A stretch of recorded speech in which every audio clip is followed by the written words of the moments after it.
ಇವಾಗ ಹೇಳುವ ಕಥೆಯು ಒಂದು ಪುರಾತನ ಕಾಲದ ದೇವರ ಕತೆ, ಒಂದು ಶಕ್ತಿಶಾಲಿ ದೇವರು ಮತ್ತು ಆ ದೇವರು ನೆಲೆ ನಿಂತ ಸ್ಥಳದ ಕತೆ.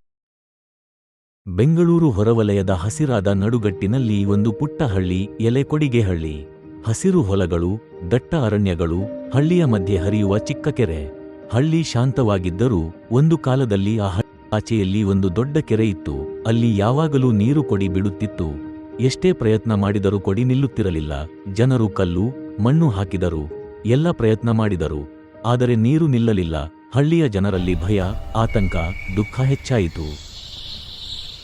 ರಾತ್ರಿ ವೇಳೆಯಲ್ಲಿ ಕೆರೆಯ ದಡದಲ್ಲಿ ಹೊಳೆಯುವ ಬೆಳಕು, ಮೃದುವಾದ ವಾಣಿ ಕೇಳಿಬರುತ್ತದೆ. ಈ ಕೆರೆಯಲ್ಲಿ ಶಕ್ತಿ ನೆಲೆಸಿರುವ ಬಗ್ಗೆ ಮಾಹಿತಿ ತಿಳಿಯುತ್ತದೆ.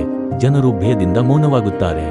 ದೇವಿಯು ನೀರನ್ನು ನಿಲ್ಲಿಸಲು ನರಬಲಿ ಬೇಕು ಹಾಗೂ ಅಲ್ಲಿ ಒಂದು ಗುಡಿ ಕಟ್ಟಬೇಕು ಎಂದು ಹೇಳುತ್ತದೆ. ಜನರಿಗೆ ಭಯ ಮತ್ತು ನಂಬಿಕೆಯ ನಡುವೆ ತಲ್ಲಣಗೊಳ್ಳುತ್ತಾರೆ.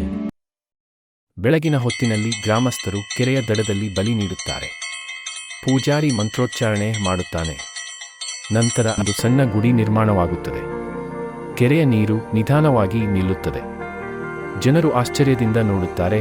ಅವಾಗಿಂದ ಆ ಶಕ್ತಿ ದೇವಿಯನ್ನು ಮಾಯಮ್ಮ ಎಂದು ಕರೆಯಲು ಶುರು ಮಾಡಿದರು ಮತ್ತು ದೇವಿಯು ಊರಿನ ಸಮಸ್ಯೆಯನ್ನು ಪರಿಹರಿಸುತ್ತಿತ್ತು.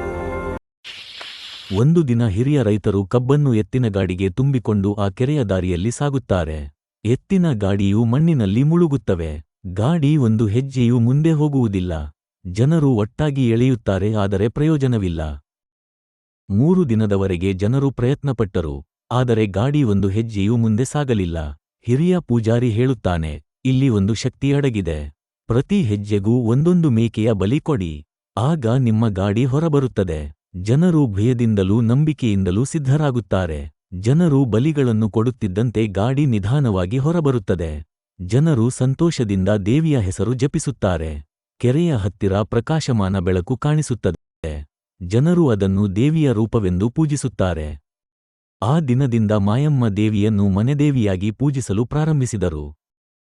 ಇಂದು ಆ ಮಾಯಮ್ಮ ದೇವಿಯೇ ಗೆಜ್ಜೆಗದಹಳ್ಳಿಯಲ್ಲಿ ನೆಲೆಗೊಂಡು ಭಕ್ತರನ್ನು ಕಾಪಾಡುತ್ತಿರುವುದು ಮತ್ತು ಮಾಯಮ್ಮ ದೇವಿಯ ಪವಾಡ ಮತ್ತು ನೆಲೆ ನಿಂತ ಕಥೆ ಮುಂದುವರಿಯುವುದು.